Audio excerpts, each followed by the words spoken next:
Common knowledge time. Let's take a look at 10 more common cards and see if any of them are Pauper playable. We'll start with Joraga Bard. It's 3 and a green for a 1/4 elf rogue bard ally. And whenever this creature or another ally you control enters, you may have ally creatures you control gain vigilance until end of turn. Allies is an interesting concept. I'm recording this and it's going out before Avatar comes out. And they're bringing back allies in Avatar. So we'll see if there are any allies that make it more viable. But generally, I'd say allies are not used in Pauper. I see them in Commander a decent amount. Not a decent amount, but there are more uses for allies in Commander than there really are in Pauper. I think you want those higher rarity ones that do stuff when a lot of allies, like do way more things than just giving vigilance to all your guys. Yeah, four mana for this is just a bit too much. And we'll... Man, where do you put this? I think we'll give it a 1.6. Douthie Jackal. Oh, man. I love this art. I love seeing this card. And, I like Douthies. I like Shadow. Let's talk about it. Douthie Jackal is 2 and a black for a 2/1 Douthie Jackal. It's creatures are what it says it is. Although, interesting. So the Oracle says it's a Jackal. This says it's a Hound.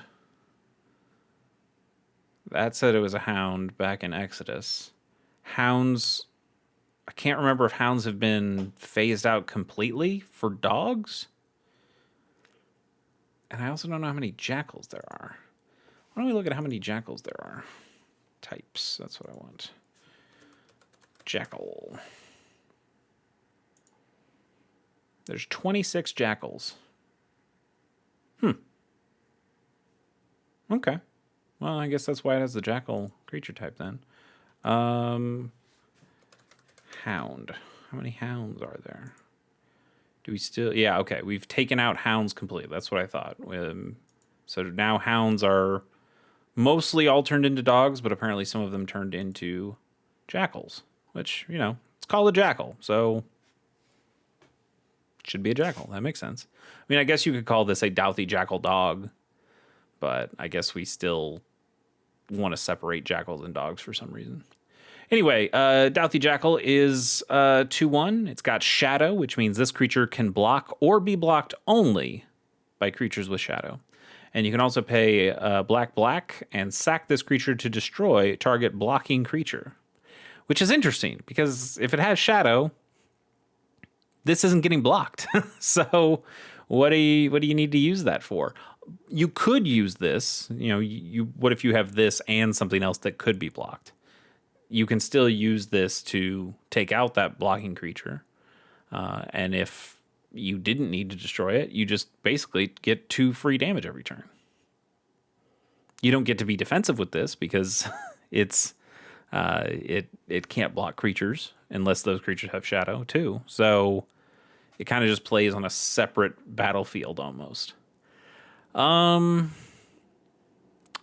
There are cheaper cards with Shadow than this, so I don't think it gets played anyway. And I don't think those cards really even get played either. But Shadow's an interesting design space. It doesn't... sorry, I'm just thinking about... I'm thinking about Shadow. I'm not really thinking about this card and its Pauper playability. It's not really all that great. You're paying 3 mana, and then you're paying another 2 mana, and you're losing this creature to take out one guy. That's a lot of mana and a lot of conditions. And 2 free damage every turn isn't bad. You could potentially load this guy up with stuff, but like I said, if that's your plan to load a Shadow guy up with stuff and have it swing in to win, there's just cheaper guys with Shadow. There are cheaper guys that don't have Shadow but have just as good enough evasion or better evasion that you don't need this. You could just play something different. And you go, oh, this works in like a ninja deck. Yeah, but there's so many like single blue mana unblockable creatures, or there's just fairies that fly over, and they are able to be unblocked, and then you can put your ninja in instead, and they don't cost 3. So I think this earns its stat line. It gets a 2.1, and that's enough for me. Monstrify is 3 and a green for a sorcery that gives target creature +4/+4 until end of turn. And it's also got Retrace, where you can cast this card from your graveyard by discarding a land in addition to its other costs. So you could, it doesn't exile it. It's not like Flashback where it exiles the spell once you've done it. You could keep doing this every single turn if you have a land. You could do this multiple times in a turn if you had multiple lands in your hand. That's kind of cool. But it also costs 4 every time you want to use it. And it's also sorcery speed, which means it's not even, Giant Growth's an instant. You can play that anytime. It's not really a combat trick then. You're very much telegraphing exactly what you want to do to your opponent.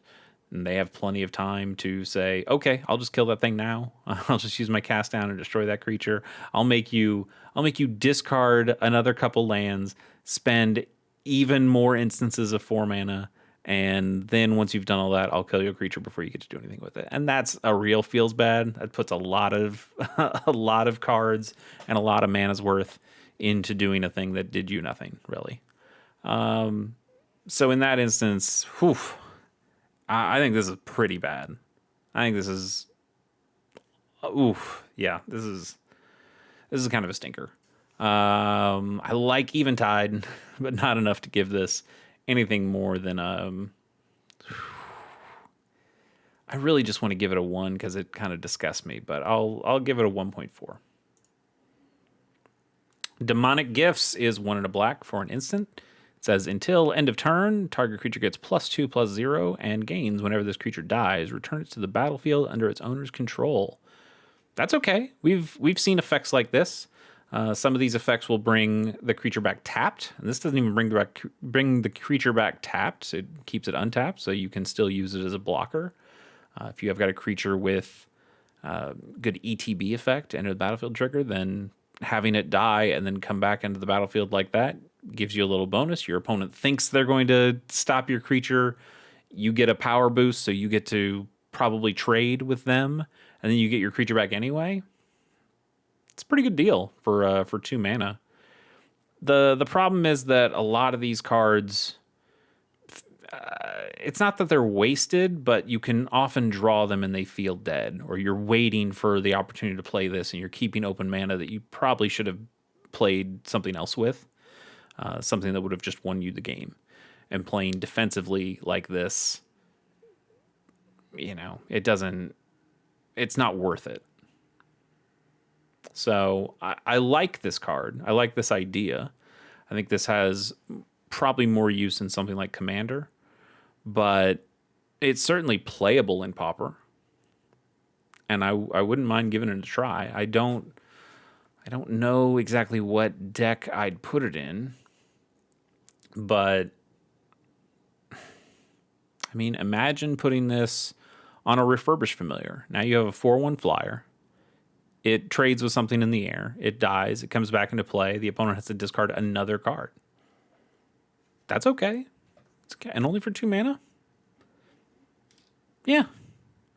So I'll give this a decent score, but not a great score. It doesn't really go in a Pauper deck, so it's probably less than a 5. But I think this is like a 3.9. Usable. Unlike Scarwood Goblins, which is red and a green. That's Gruul mana for a 2/2 goblin. And while we'd say it's vanilla, because the Oracle text is that's it, over here back in the dark, they would need to tell you that, hey, by the way, this is both a green and a red card. We just kind of know that now these days, so we just don't need to put that text on anything. Yeah, this is bad. This is bad. This is a 1. This is a 1. And, I think a vanilla 2/2 can be better than a 1, but not one that requires both color pips of mana. And that's just a little too... It's not that it costs too much, it's that it costs too specific. and requiring you to have both colors of mana to be able to cast just a 2/2. Get out of here. You're not doing that. Elder Cathar is our next card of the day. It's 2 and a white for a 2/2 human soldier. And when this creature dies, you put a 1/1 counter on target creature you control. And if that creature is a human, you get to put 2 1/1 counters on it instead. He's okay. He's a little vanilla. Sure, he's better than the goblins we just saw, even though he costs 1 more. But the extra counter, you're probably going to play this. If you're playing this in Pauper, you're playing this in an all humans deck or an almost all humans deck, assuredly. So you do get the 2 counters instead of the 1. But what if this is the only card on your battlefield when it dies? What if your opponent uses a wrath effect and destroys all your creatures at once? That counter goes nowhere. And other than that, you just had a vanilla 2/2 that you spent 1, maybe 2 mana more than you should have. Yeah, that's where it starts to feel a little worse, and it's bad. Yeah, it's better than the goblin, not by a whole lot. I'll give it a 1.5. Move on to Pallid Mycoderm for 3 and a white for a 2/4 fungus creature. And at the beginning of your upkeep, you put a spore counter on this creature, and you can also remove 3 spore counters from this creature to create a 1/1 Saproling creature token. And lastly, you can sack a Saproling to have each creature you control that's a fungus or a Saproling gain +1/+1 until end of turn. That's a lot of things. It's a lot of things on this card. This came out in Planar Chaos, part of the Time Spiral block, which I loved that time. And it's like calling back to Thallid, which I think is from Fallen Empires.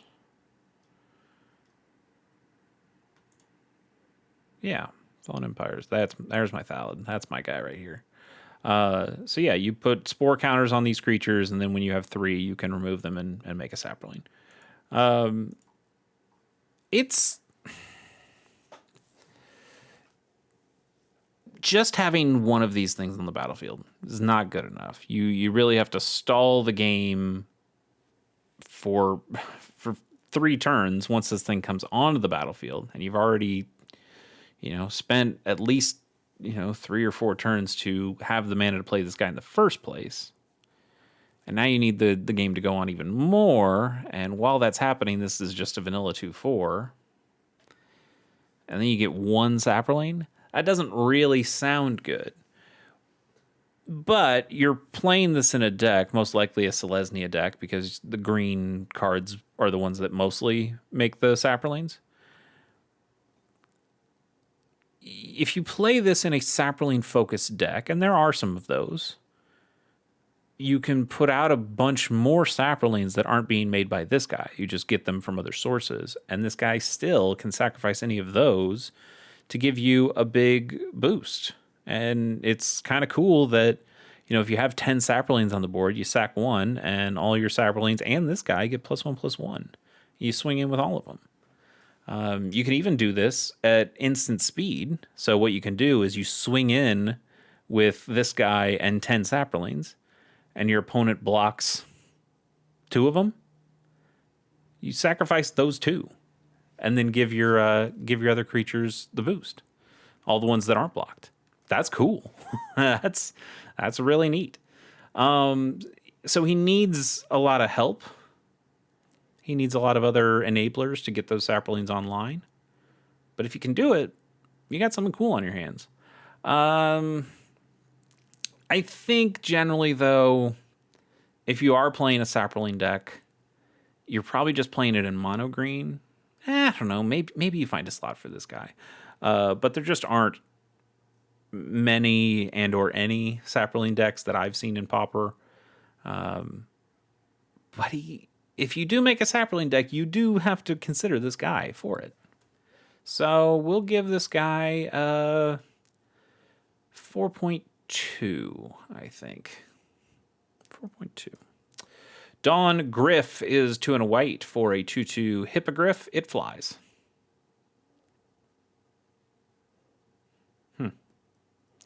So I think he's better than that human we saw that gives the 1/1 counters. Because at least this thing flies. It's a 1.5. That's probably too much. I don't really care. Seeker of Insight. This is our final card of the day. It's 1 and a blue for a 1/3 human wizard. You can tap it to draw a card and then discard a card, but you can only activate it if you've cast a non-creature spell this turn. Well, looters are okay. They're sometimes used in Pauper. And if you're playing blue, you probably can play a non-creature spell pretty easily. But you also just probably have a lot of options that loot without that restriction. They can just loot whenever. 1/3 is not a bad stat line. 2 mana is not a terrible cost for this kind of effect. I think the narrowness of the I think the restriction of having to cast a non-creature spell before you get the loot is annoying more than anything. And annoyance is sometimes enough of a reason not to play a card. But yeah, I think there are just effects that are, there are cards, there are creatures that just do this effect less narrowly, less annoyingly, and you'd play those instead. But 1/3, it is a human, so that it is also a wizard. So those are potentially decent types for the thing that you need. But it doesn't really go anywhere. Let's give our friend here a 2.1. And that's it. That's enough for one day. We'll catch you next time with more common knowledge. See ya.